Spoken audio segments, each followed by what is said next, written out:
राजस्थान के राजनीतिक नाटक के बीच आज सुप्रीम कोर्ट के एक फैसले ने केरल को एक नया सियासी नैरेटिव दे दिया। सुप्रीम कोर्ट ने आदेश दिया है कि केरल के पद्मनाभ स्वामी मंदिर का मैनेजमेंट वहां का शाही परिवार ही बना रहेगा। केरल में लेफ्ट की सरकार है और कोर्ट का फैसला राजवंश के हक में आया। केरल के मंदिर पर देश की सबसे बड़ी अदालत के फैसले को समझने के लिए यह रिपोर्ट देखिए।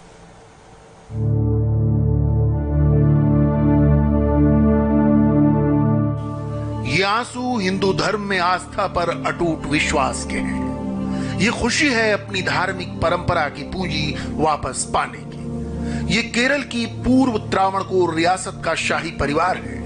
भक्त की विरासत की लड़ाई में विजय मिली तो महारानी और राजकुमार दोनों जज्बाती हो गए। सुप्रीम कोर्ट का ये फैसला हमारे लिए पद्मनाभ स्वामी भगवान के आशीर्वाद जैसा है। ये फैसला न सिर्फ राज परिवार बल्कि असंख्य भक्तों के लिए भी आशीर्वाद है। हम भगवान से इसी तरह की अनुकंपा की अपेक्षा करते हैं ताकि हम सब स्वस्थ और सुरक्षित रह सकें। तकलीफों से भरे बीते सालों में जो भी हमारे साथ खड़े रहे, हम उनका दिल से आभार व्यक्त करते हैं।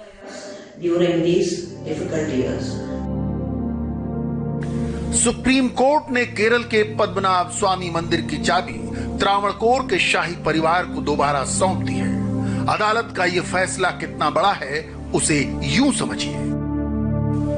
केरल का पद्मनाभ स्वामी मंदिर दुनिया का सबसे अमीर हिंदू मंदिर कहा जाता है। माना जाता है कि इस मंदिर के पास 2 लाख करोड़ से लेकर 10 लाख करोड़ तक की संपत्ति है।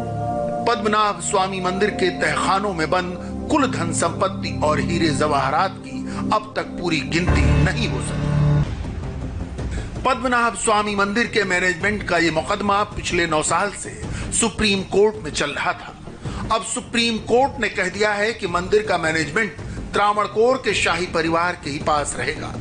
असल में केरल की कम्युनिस्ट सरकार मंदिर का मैनेजमेंट अपने हाथ में लेना चाहती थी, लेकिन सुप्रीम कोर्ट ने राज्य सरकार के दावे को पूरी तरह खारिज कर दिया। सुप्रीम कोर्ट के फैसले के बाद पद्मनाभ स्वामी के भक्त बेहद खुश हैं। वो इसे कम्युनिस्ट सरकार के शिकंजे से ईश्वर की आजादी कह रहे हैं। The historical judgment of the Supreme Padmanabha स्वामी मंदिर केस में सुप्रीम कोर्ट के फैसले ने हम सबको बहुत भावुक कर दिया है। ये धर्म की जीत है। हम अपने काबिल वकीलों का दिल से शुक्रिया अदा करते हैं। एडवोकेट श्री साई दीपक और एडवोकेट श्री श्रीदत्त सुंदरम और हमारी पीपल्स फॉर धर्मा की पूरी टीम, खास तौर से श्री रवि लोचनम के अथक प्रयासों से ही हमें इस केस में सफलता मिली है। हमें पता है कि ये जीत आगे चल के कई मंदिरों के केस में हमारी विजय की शुरुआत है। हमारे देवता ऐसे ही दिन का हर मंदिर में इंतजार कर रहे हैं। पीपल्स फॉर धर्मा हमारे मंदिरों को इंसाफ दिलाने की ये लड़ाई जारी रखेंगे। in our struggle to get justice for our temples. Supreme court के फैसले की हिंदू धर्म मानने वालों के लिए कितनी अहमियत है, इसके लिए कुछ अहम बातों को जानना बेहद जरूरी है।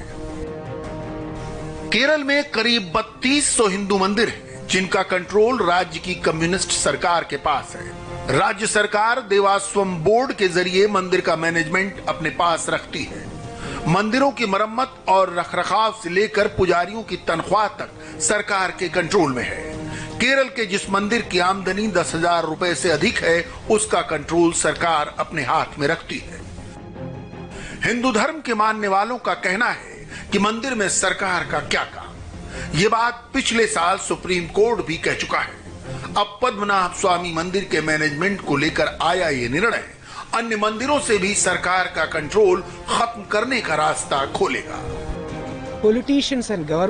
मंदिर, चर्च और मस्जिद चलाने में नेताओं और सरकार का कोई रोल नहीं है। कोर्ट के इस फैसले का अन्य मामलों पर भी असर पड़ेगा। सबरीमाला केस और अन्य कई मंदिर हैं जिन्हें सरकार के नियंत्रण से आजाद कराने की जरूरत है। माननीय अदालत ने अपने फैसले में स्पष्ट किया है कि ऐतिहासिक वारिसों को प्राथमिकता दी जानी चाहिए। हर श्रद्धालु और हर भक्त को इस फैसले से बहुत खुशी है। केरल में कुल 4 देवास्वम बोर्ड हैं, जिसके अधीन 3000 छोटे बड़े मंदिर आते हैं। हालांकि ये देवास्वम बोर्ड ऑटोनोमस हैं, लेकिन सीपीएम के नेतृत्व वाली एलडीएफ सरकार पर हमेशा से यह आरोप लगता रहा है कि वो मंदिरों के कामकाज में दखल अंदाजी करती है। सुप्रीम कोर्ट के इस फैसले के बाद ऐसा आरोप लगाने वालों को अब लगता है कि बाकी मंदिर भी जल्द ही सरकार के नियंत्रण से मुक्त हो जाएंगे।